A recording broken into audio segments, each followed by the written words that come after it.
My mother-in-law turned my husband against me and unalived our future family. My husband and I have been married for 3 years. From the very beginning, his mother has never approved of me. I'm Filipino, and she told me that Filipinos are maids only. At the beginning my husband defended me. He even threatened to cut ties with her if she tried anything. So she backed off. He proposed to me and that's where trouble slowly started again. She was not happy. My sister-in-law told me that my mother-in-law didn't expect us to last so long cause she expected my husband to come to his senses. She tried to jeopardize our wedding, threatened not to come, even told our guests that there was a typo in our invitation card and gave them the wrong date. Luckily they confirmed it with us and we got it sorted. She showed up drunk to the wedding and objected when we were saying our vows, but thankfully everyone ignored her. My husband actually waved it off and said that his mom is just scared for him and that I should understand because she grew up in a very traditional home. That should have been my first red flag. But I was so in love with him that I ignored it. I was 8 months pregnant a month ago. My husband insisted on going to mother-in-law's house for a family reunion. I didn't want to because of the human growing in me and too tired because I was still working. He insisted because his mom will not take no for an answer. So we went. Biggest regret of my life. At the dinner, I started feeling weird and lightheaded. I told my husband about it but he waved me off, told me to go up to his old room and lay down. I said this was different, and we should go to the hospital just in case. His mom butted in and told me not to ruin their dinner, to just shut up and go upstairs. I gave my husband a look and said, "You really gonna let her talk to me like that?" That jerk just shrugged and told me to calm down. I did not go up. I knew something was wrong. I called my dad to get him to bring me to the hospital. I felt like I was floating, my body felt numb and I wanted to puke. I felt like fainting. Dad arrived and I left without letting them know. I don't know how else to say this, but my baby's heartbeat stopped. I was told the chances at this point of pregnancy was low, but it happened. I also had alcohol and substances in my system. But I didn't drink any since I was pregnant and I don't do substances. Sister-in-law later admitted she saw mother-in-law added stuff into my drinks and food later on. My husband refused to believe that and sided with mother-in-law, saying I must have taken something accidentally. I reported it to the police, sister-in-law as my witness. I pressed charges, nothing was done about it. My husband called me by his dead wife's name twice. Please help. I met my husband 4 years ago through the same work industry and we both instantly felt the same attraction. On our first date he told me he was widowed, that his wife had died unexpectedly at the age of 31, 2 years prior. 3 years later, we got married at the beginning of this year. Everything has been good until 2 months after we got married. I've noticed that his behavior was changing, he started to get more quiet and kept to himself. He stopped telling me about his day or talking to me about his niche interests like he usually does. I asked him if he was feeling alright because this behavior was really unusual. He admitted that while cleaning, he came across some of his previous wife's belongings and that he accidentally tossed something from their wedding night. I felt sad for him and I couldn't imagine how he felt as this is my first marriage. I tried my best to cheer him up but his happiness was short. One night, we got into a small disagreement about some movie we were watching. During the argument, he called me by her name, which is something that he had never done. He looked frightened and shocked that he said this. He kept apologizing after it and I told him it was alright. Cried and I held him. The next morning, I noticed he didn't sleep at all. I asked him if he wanted to talk about what happened the previous night. He got mad and told me he was gonna go visit his brother. I felt worried and told him I love him just for reassurance. It did hurt that he called me by her name, but part of me wanted to understand where he was coming from. I know he really loved this woman and sometimes I don't think I can amount to her. It seems like he holds her to a pedestal and I'm just there. I have hoped he doesn't actually feel that way, but with the recent events, I'm starting to think about it more and more. He came home around midnight and he apologized for what happened and how he reacted. I told him everything was fine and didn't express my concerns because I didn't want it to turn into another huge argument. A few weeks ago, we were having intimacy and while he was finishing, he called me by her name again. This time I was mortified, jumped off the bed, and moved away from him. He tried to comfort me by giving me a hug and he kept apologizing. I told him I was going to stay in our guest room and I did not feel up to a confrontation right now. I didn't sleep at all that night. The next morning, he kept apologizing and told him it's fine. We talked for a bit. I asked him if he was alright and if he needed to speak to someone professionally. He agreed to go speak to someone, but he didn't show up to the appointment that we had set up for him. Our conversation since then has been insanely short. Everything has been weird since he called me her name during intimacy. He rarely speaks to me, only when he needs something. Which makes me sad because I do love him, but I'm scared that he doesn't love me. Worst of all, I recently found out that I'm pregnant. I'm happy because I've always wanted to be a mother, but I am sad I don't know if the father of my child even loves me anymore. My entitled girlfriend cheated on me and accused me of being controlling. So I exposed her and now she's getting fired.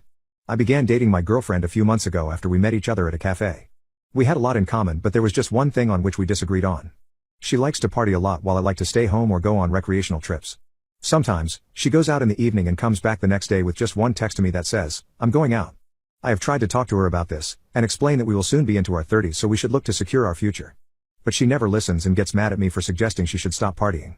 She argues that she's still going to our job every day and making money, so it's her choice on how to spend the rest of her day. I tried inviting her on vacations to show her that partying isn't the only way to have fun, but she always declined. Her best argument was that all her friends party daily, so she's actually quite laid back by only partying twice a week. The thing is, most of her friends are either rich kids who are going to inherit large businesses, or dropouts who live from paycheck to paycheck. None of them are in relationships, so they are really easygoing and go to clubs mainly to find hookups. I am worried that she might be influenced by their attitude and end up doing something she would regret. But every time I try to put the difference between them and her, she yells at me and calls me an insecure man. Eventually, I just decided that this was the type of girl she was, and that I shouldn't try to change it. So I let her do whatever she wanted and just loved her for who she was. Little did I know, I should have had better judgment. This week, my girlfriend had taken a break from going out and surprisingly stayed home a lot. She would greet me with an amazing dinner when I got home from work, and I was really happy with her change. But yesterday, I decided to come home early and surprise her. I bought flowers and her favorite pizza on the way home and opened the door without ringing the bell. She was in the living room and talking on the phone. But just as I was about to yell surprise, I heard her say something horrible. "Yeah, I have been sleeping with that guy for nearly a month, and every encounter with him is amazing." "Oh, my boyfriend?" "Well, I decided to act like the perfect girlfriend for this week so he wouldn't suspect anything. I know he works really hard and has a secure future, so I don't want to break up with him." The flowers and pizza just dropped from my hand as I stood there in shock. She turned to look at me with a guilty face and asked, "When did you get here? Why didn't you ring the doorbell?" "I was actually just talking about you." I told her that I had heard everything, including the fact that she was cheating on me. My head was literally boiling as she started explaining that it was just a joke between friends. I didn't fall for it though, and just asked her to get out of my house. I knew that if she stayed here, I might end up doing something I would eventually regret. But she changed her tune and began yelling at me, "Oh my God. You are so controlling and insecure. First you keep telling me not to enjoy myself, and now you're kicking me out because of a simple joke. The guy I was talking about is just my coworker." She was about to explain more, but I wasn't having any of it. I just told her that if she didn't pack up all her stuff and leave right now, I would report her for trespassing. She kept cursing at me but did eventually leave. I was distraught, but I should have seen this coming. I should have known that she didn't love me and was just using me as a safety net. Although I was sad about being cheated on, I didn't cry much and instead focused my efforts elsewhere. I wanted her to feel the consequences of what she had done, and breaking up with her wasn't going to do anything. I saw that she had posted a story about how I was manipulating her and kicking her out, so I made a post about what she had done. It was embarrassing to admit to everyone that I got cheated on, but I didn't care. I just wanted everyone to see how she treated me. Apparently, one of her female coworkers saw my post and reported her to her boss. Their company had a very strict policy about dating each other, and she literally got fired the next day. She called me and began blaming it on me, saying that I needed to take responsibility by giving her money while she looks for another job. But I just told her that maybe her friends can help her, and blocked her. I organized all the students against my political science professor. I was a non-traditional student, so I was a little older and a little more willing to question things. I was taking a 3000 level political science course, so it designed was for poli-sci majors and was required for my poli-sci degree. It was a fairly basic political science course, but the professor did some weird things. Specifically, there was a quiz every class over the assigned reading. These quizzes made up a significant part of the grade. But here's the tricky part, he seemed to be doing some sort of experiment with the wisdom of crowds. The correct answer for a quiz question was the answer that was given by the most students in the class, whether it was based in fact or not. Whatever the most students said was the answer was the correct answer. For example, if the question was what year was the US Constitution ratified? Even though the factually correct answer would be 1789, if the majority of people chose 1776, then 1776 was the right answer and you got credit for your answer. If you chose 1789, you were wrong and didn't get credit. This forced you to make a decision, try to be factually accurate or try to figure out what the crowd was going to do and go with that. Neither guaranteed you a correct answer. The majority of the time, the majority of students would actually choose the factually correct answer. But if it was a common misconception, or the question was poorly worded, then that could lead to a situation where the crowd was wrong. But here's the thing that drove me nuts. 1. I was not willing to make my grade dependent on whatever the other students thought might be the correct answer. 2. My grade became dependent on conforming to what the crowd said was true. I had no real control over my grade since the wisdom of the crowd could be anything. 3. A class of 30 students was probably not a large enough crowd to give you a good example of the wisdom of crowds. 4. Learning the material was not the point. Conforming to the crowd was what got you a good grade. I figured out that if we all agreed to choose the same answer for every question, then we could all guarantee ourselves a perfect score on the quiz. In reality, I only needed a plurality of people to go along with my plan. As long as I could muster enough votes for an answer, then we could control our destiny. It didn't matter if A was the correct answer or not. If we controlled the votes, we controlled our grades.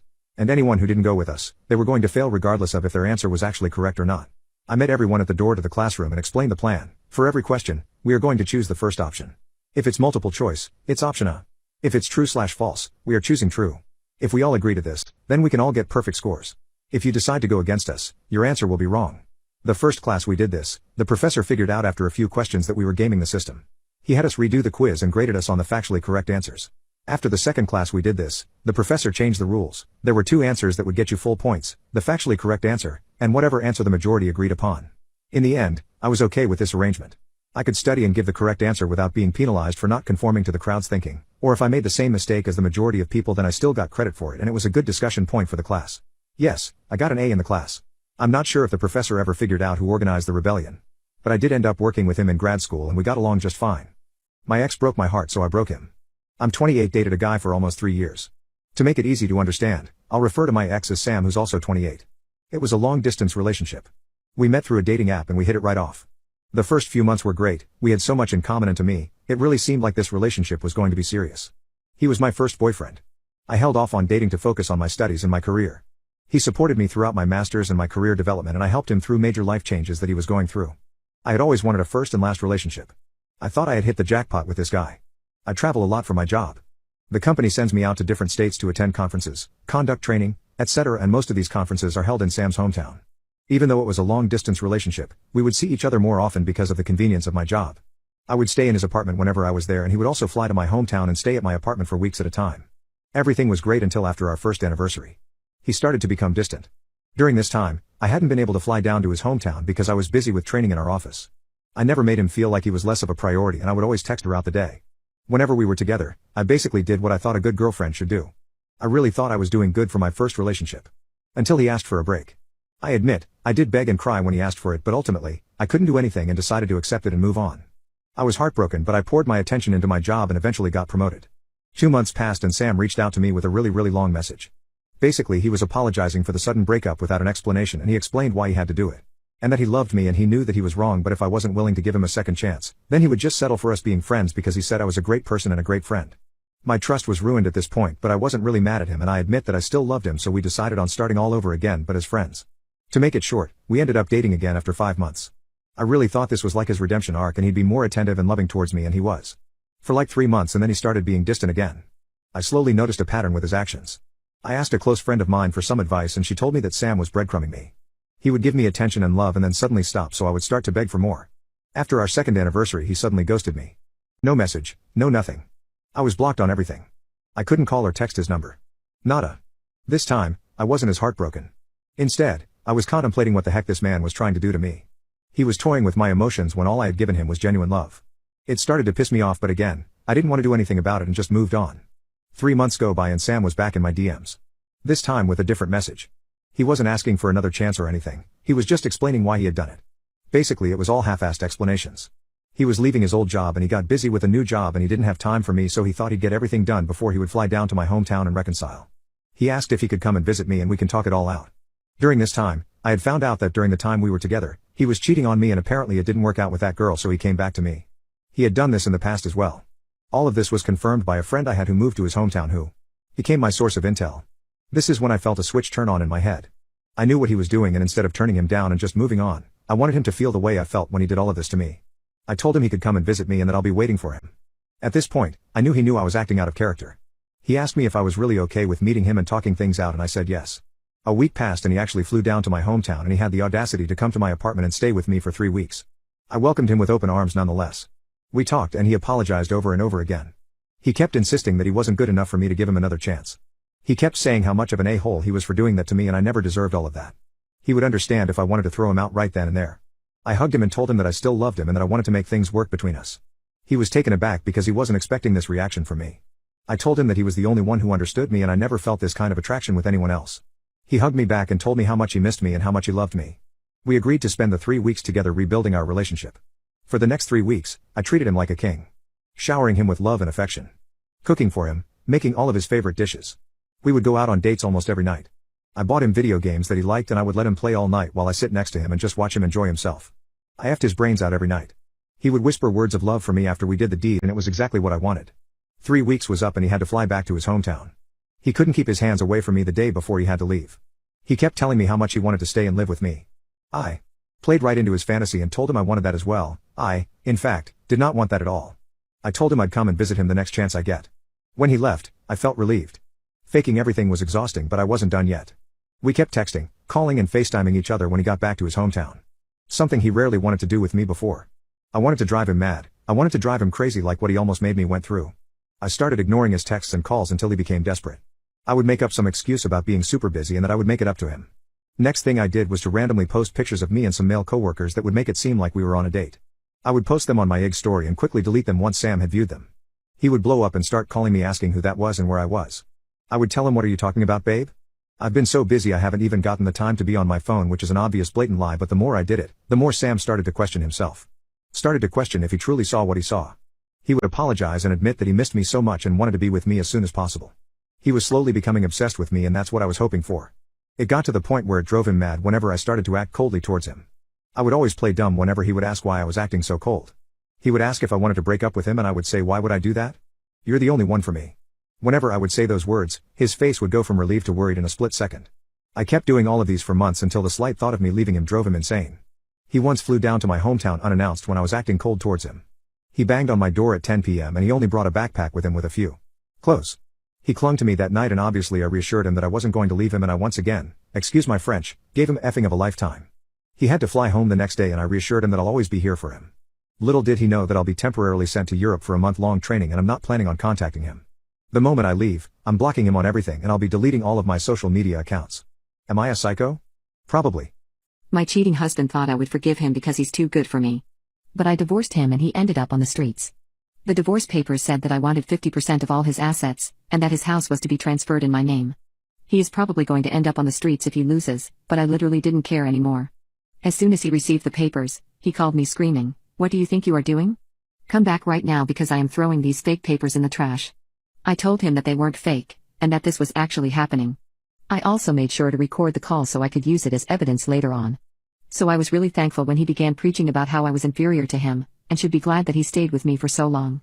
I told him to get off his high horse, because he was talking like a true scumbag. That was the last straw for him, and he absolutely lost it. He called me several degrading names, and even insulted my performance in bed as a way to make me feel bad. But I never said anything back, and when he stopped yelling, I just asked, "Are you done?" He was too shocked by the fact that I was actually standing up to him for once, and couldn't say anything back. I hung up on him and immediately sent the record to my lawyer, who assured me that this is going to help a lot. I had forgotten to take pictures of his chat history, so he actually had a way to fight the divorce. But during the call he ended up confessing to everything and made things much, much easier for me. From then on, the divorce proceedings were a breeze. I made sure to squeeze out every penny that I could from him, and he had no way to fight it. His cheating was also exposed to all his friends and family, and most of them cut him off. His parents called me to apologize for their son's behavior, and told me that they disowned him but would like to maintain a relationship with me. I agreed, because they are good people and their son's crimes aren't their fault. I am now back in the house that I won in the divorce, and my ex-husband is gone. None of his friends are willing to let him stay with them because they don't trust him anymore. I think he's most likely going to go to the girl he cheated with, or end up on the street. Either way, I got my justice. Nitpicky manager forced to resign after mismanaging new service. Several years ago I was working at one of the big hardware stores in my area. It's a household name and has some upward mobility with decent pay for the area. I never really found a niche there after my first year and a half. I learned quickly though, so they kinda made me a Swiss Army employee. I could work hardware, plumbing, mix paint, make keys, prepare contracts for installs, and knew all the features and flaws of the appliance models we sold. I was happy to do this because I was building a reputation as someone who could do everything. 2 years in, a new program was implemented that I was uniquely qualified to assist with. They created a new position for me. It was marketed as an all-in-one renovation/remodel service for interiors. I was to assist the designer with product selection, product information, contracts and local marketing for this service. Everyone involved was super excited about it. Note, I was still only making $10 an hour in 2015 for this. The problem was that because this was brand new, no one knew how it should work. The designer basically had to figure it out for herself while I tried to catch her up with all of the store and product knowledge I had accumulated during my unique experience with the company. Issues with the program: it was way too expensive. Product to be used had to come from one of our stores, which was limiting. No one knew about it. It was a rocky start. Coworkers would call me over to talk to customers if they mentioned working on a big project, but that's all we had. No completed jobs to reference or anything provided by corporate to get us running. We made our own stuff. I put together a video advertising the service and got the nod from management to use the company card to purchase a TV and media player to roll the video on repeat. We built vignettes in the store to showcase our design ability. Enter Devin, the assistant manager. He had actually been involved in the project from the beginning, and had been pretty supportive and brought good energy at first. But I think he got fed up with issues that we couldn't control. We were, on average, charging $3,000 more for a small bathroom remodel on labor alone. Consulting and design fees were also worked into the final cost. The product was discounted to basically being tax-free, but as I mentioned, options were limited to products the company sold. It was just too expensive to make many sales on the poorer side of town, where almost everyone knows some kind of contractor or tradesman with connections. It wasn't a good market for this program, but we did manage to start hitting our numbers. Number 7 in the region for the brand new program was not bad. And just when we finally started getting some business and a rhythm around 8 months in, Devin decided that it was not working fast enough for him. Obviously the designer was to blame since he had no authority over the contractors or setting prices. She didn't know what she was doing and he was going to make some changes. He honestly didn't do much besides hover, bring bad energy and make terrible suggestions. He didn't understand the scope of what we had to do to get a customer out the door and happy. He forced us to cut corners and get the sale as quickly as possible without concern for liability or what was realistic in terms of timelines. Customers felt rushed and got nervous. They backed out. We came to a standstill. We would only have 2 or 3 designs in progress at a time, but suddenly after working our asses off building the program, we had no customers for the first time in 6 months. Obviously Devin was not subjecting us to his authority hard enough. So he went harder, and fired the designer. I lost my patience. I'm a chill dude, but I had been working my SS off for this company, making peanuts on the promise that I was working towards something. I endured working for the incompetent managers that got their positions because they started working there at 18 and made it their life. The toxic alpha male I will lead, you will follow bullshit was too much. So I started bullying him back, making fun of him in a teasing way where he couldn't really react without looking bad or losing control. I did that for a while and he left me alone to run the program in the interim since I was the only option. The designer and I had become friends though, so I was still mad about how it went down. I wasn't finished yet, but I didn't know what to do. Eventually they got another designer and Devin had me moved back to what I had been doing before. Passed over for several promotions that I was more than qualified for. Bad luck, but I was done with the place. One day we were sent an email link to an anonymous manager review survey. The store computers were set up with an always-on and logged-in user profile, so I wrote down the link and verified with a coworker that they weren't unique. In every department I visited that day, I wrote a review for Devin. All different ratings, some good, some bad, but I made the good ones so that they sounded bad, but as if I didn't know it was bad. I did that maybe 10 times. It wasn't character assassination or anything, just opinion-based stuff with some vague examples so no one could figure out it was me. I didn't lie either, I just said what people don't usually say out loud. He would barely look at anyone after that. A couple of weeks later he resigned his position as assistant manager and took an exterior design position at the other end of the store, as far away from the departments he had been over before. Basically the same thing as what we had done with interiors, but he was in the designer's shoes. I left a couple of months later to work tech support for DHS, but while I was still in training for that, my friends from the store told me he had gotten fired. Maybe he learned something? He should at least have learned how my designer friend felt. They were both fired at Christmas. My narcissistic husband thought that I slept with his gay friend and demanded a paternity test, so I divorced him and left him miserable. I have been married to my husband for 5 years and we just had our second child. Our first child was a son with blonde hair and freckled skin, a splitting image of my husband. I have naturally red hair by the way, and my husband loves my hair. But for some reason he was glad that our son wasn't a redhead.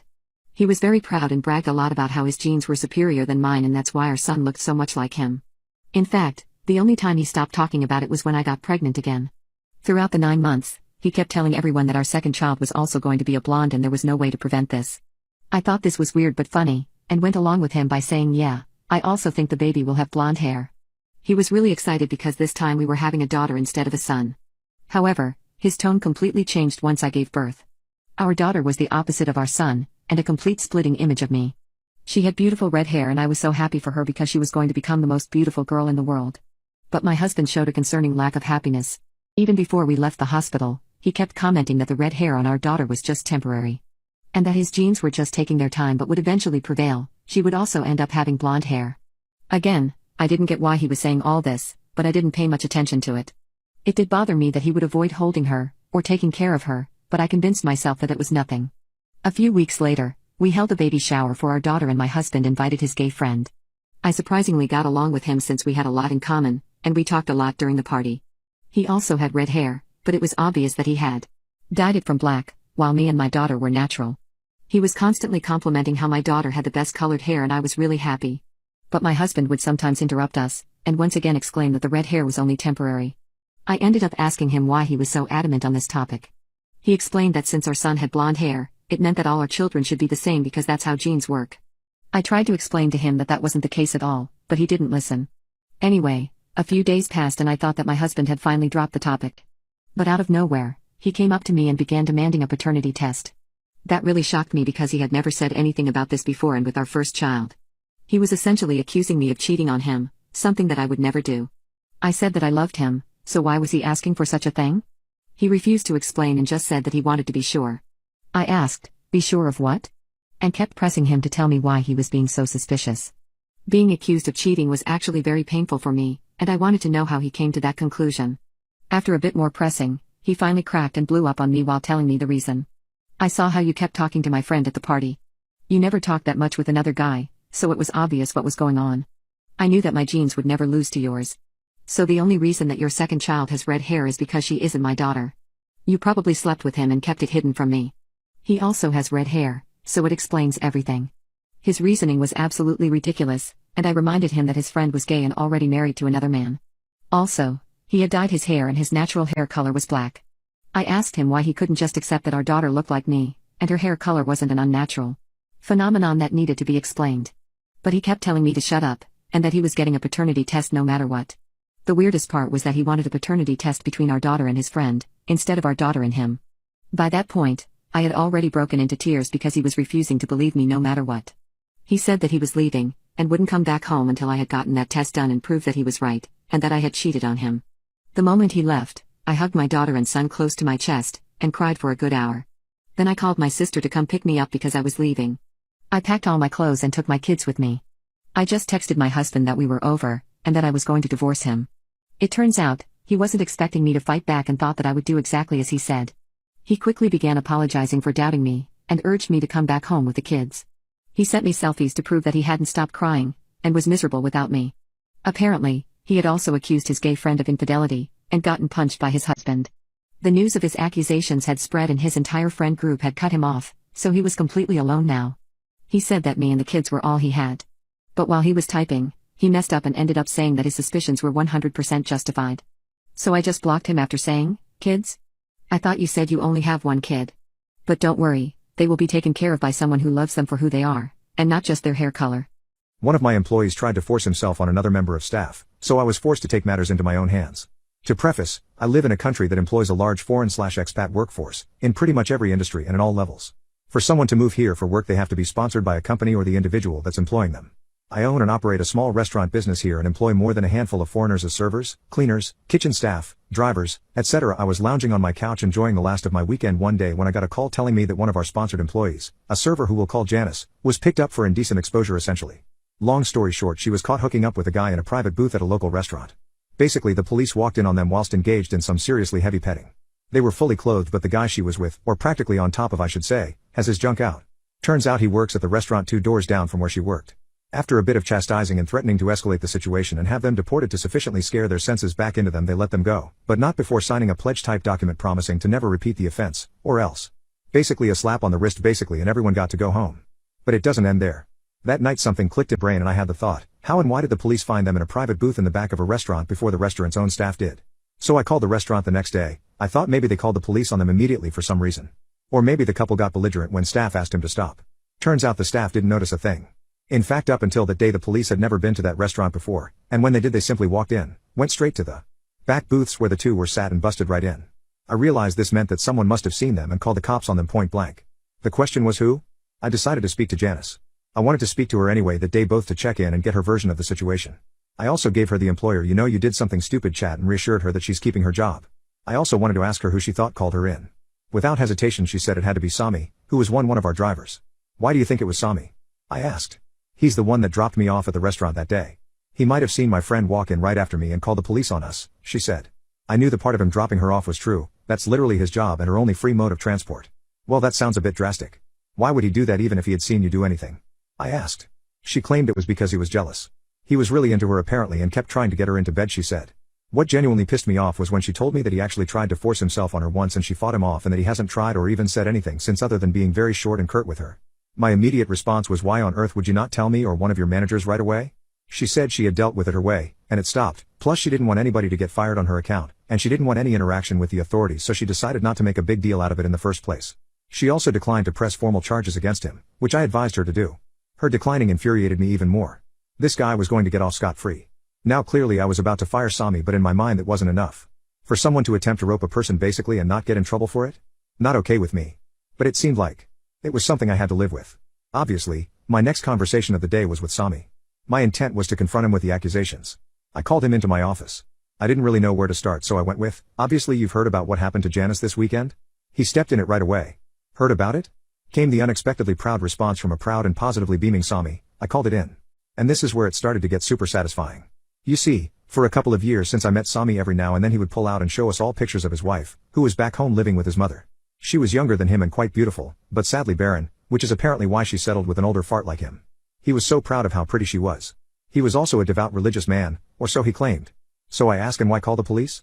He came back with, after I dropped her off I waited to see who she was meeting because she's a troublemaker woman. When I saw the man walk in after her I called the police because I know him and he is married and this is against the laws of God and man. I'm smiling now, I knew I got him. Why do that instead of calling your direct manager, or even me, and before even seeing for yourself what they were doing exactly at that?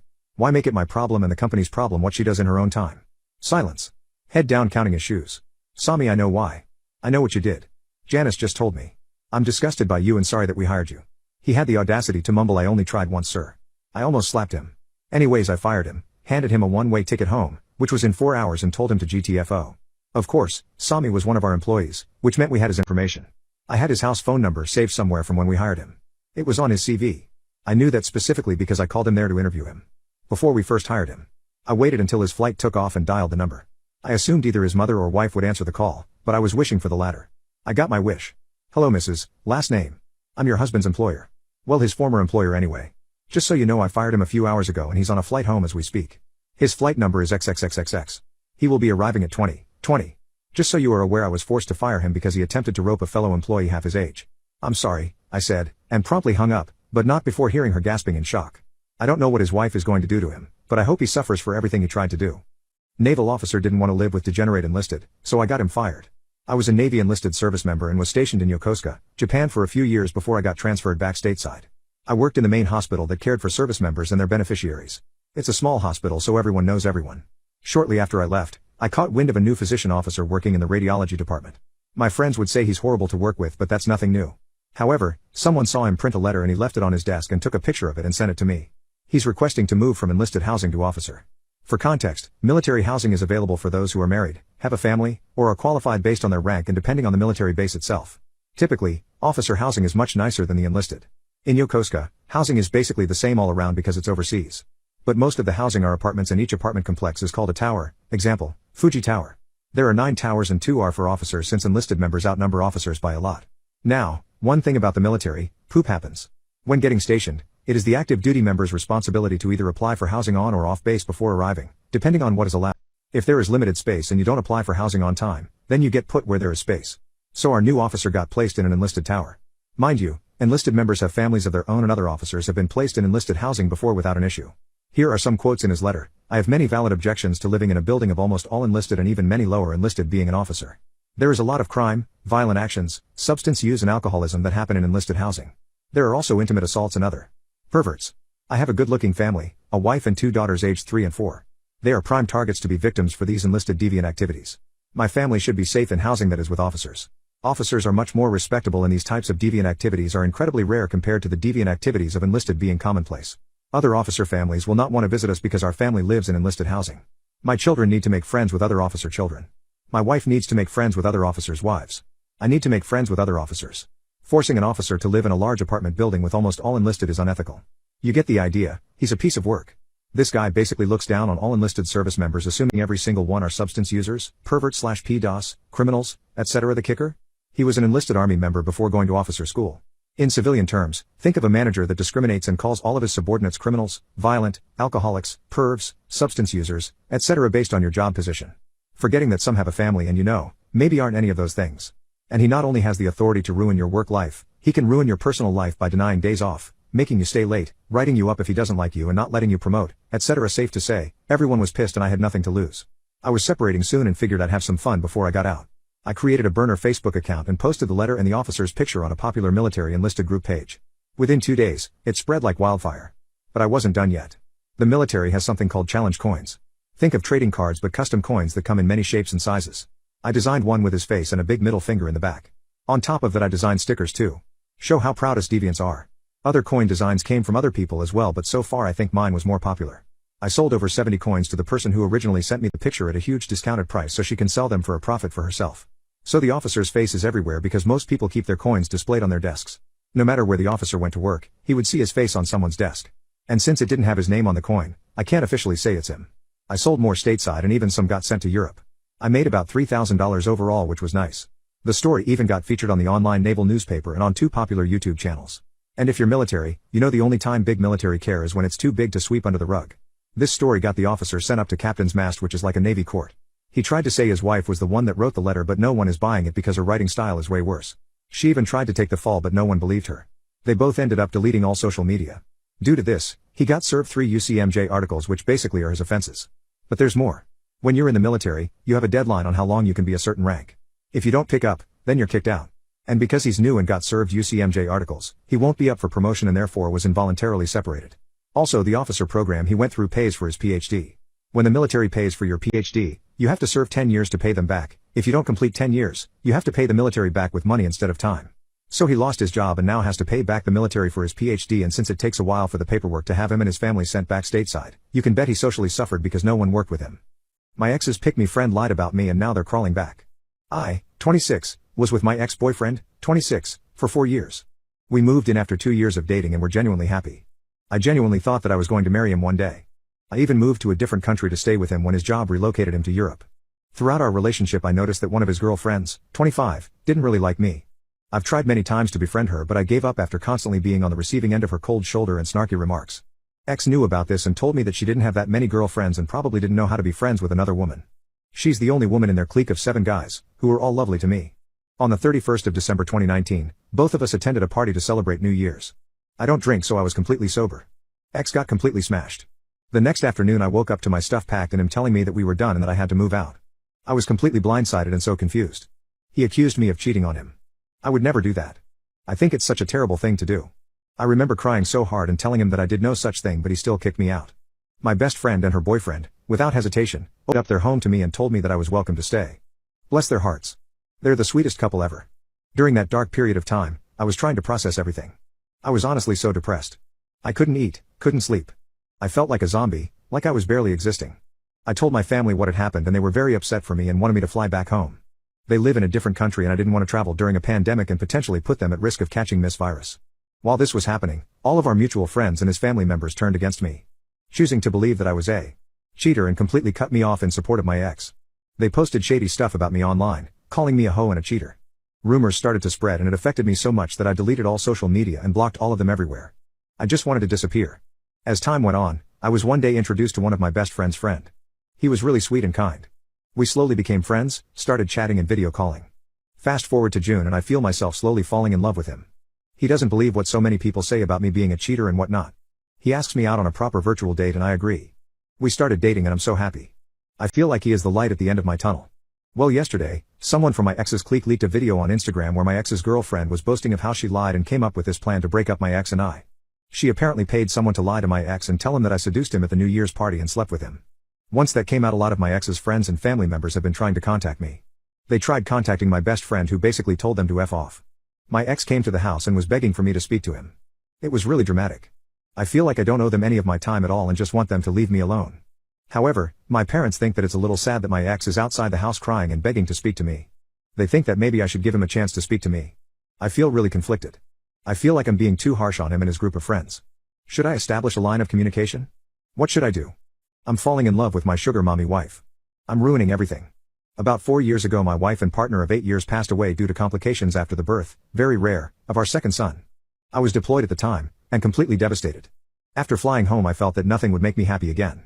My sons are great, now 6 and 4, but overwhelming, so I asked a sister of one of my Marine buddies, Cass, to help out. She had been friends with my wife, but not great friends, and she agreed in exchange for a place to stay. At the time, Cass was only 20 years old and in quite a bit of debt at the fault of her extremely abusive ex-boyfriend, who she had finally left about 3 months earlier. During the first few weeks of her helping out with the boys, she asked to borrow money to see a doctor due to shaking hands, no insurance. I happily obliged. She was an angel, doing all of the cooking and cleaning and keeping my young family together. It turned out that she had developed some sort of neurological disorder, probably brought on by repeated abuse. At the time it seemed simple. I had good insurance, she needed health care, I never thought I'd be able to move on from my wife, and she was afraid of intimacy. I agreed that I would marry her, but keep our platonic relationship. She promised not to burden me with her debt. We had a prenuptial agreement and all. I know that this is fraud of the government, hence the throwaway, but we were both so damaged and needed somebody, if not intimately. The past 3 years have been about as good as expected, if not better. Cass is great, better than great. She keeps the house spotless, had food ready every night when I get home, and has been working overnights as a baker and almost has her debt paid off. Her condition has improved greatly, also, due to the great medical care she was able to receive. With the boys, she is a saint. She tells them about their mother, shows them pictures, takes the places for fun. And even taught them how to read. Of course the 6-year-old just finished kindergarten, but my 4-year-old is going to be the smartest kid in his class next year. Sometimes the 4-year-old calls her mommy, but she shhs him and reminds him that name is Cass and that mommy is the angel whose picture is above the fireplace. Once her debt is fully paid off, the kids are in school, and she saves up a bit of money, she is going to go into a nursing program. Our relationship, still platonic, but very caring. I've cried on her shoulders more times than I can count, and she's done the same. One night I was very stressed out, and yelled at her about something pretty inconsequential. She had taken my sons to see Santa without me. She, of course, became quite frightened, but we worked it out and I even offered to pay for her to see a counselor. She didn't. That was 2 years ago, and we have had little fights ever since, but have been able to work through them. She seems to understand me whenever I'm hurt, upset, or angry, and is calming in a way that I can't explain. The problem is that I think I might be falling for her. I've been noticing little things, her scent, her smile, her laugh. The way she smiles with her eyes when she sees me, how much my boys love her. Not to mention that she's gorgeous, hardworking, and one of the strongest people I've ever encountered. A few nights ago I almost kissed her after we had put the boys to bed, and her hugs goodbye have started lasting a little bit longer. The other day she was taking a nap in my bed, she was washing her sheets, and I wanted to join her. Not have intimacy with her, just lay with her and hold and kiss her. I don't know what to do, or how to even bring this up. It's been 4 years since my wife died. There have been days where my thoughts have been occupied with Cass, and I haven't even thought about my wife. I feel bad about it, and I still miss her, but I never thought that I'd be able to move on. I feel guilty and disloyal. At the same time, I want her. Not just intimately or physically, I want to be romantically intimate with her, not just as friends. I don't know how to bring it up. I don't want to scare her or make her uncomfortable. But this is becoming more difficult than I could have ever imagined. I was thinking about asking her to get dinner, just the two of us, and bringing it up. But what if she refuses? How can I gauge her interest? If it means anything, the other day she was having a hard time with the boys, they were restless and being out of hand, so I brought her home some of her favorite flowers. She was extremely giddy and gave me another lasting hug and a quick kiss on the lips. I was taken aback, but she pranced around, finishing dinner and putting the flowers in a vase. What does this mean?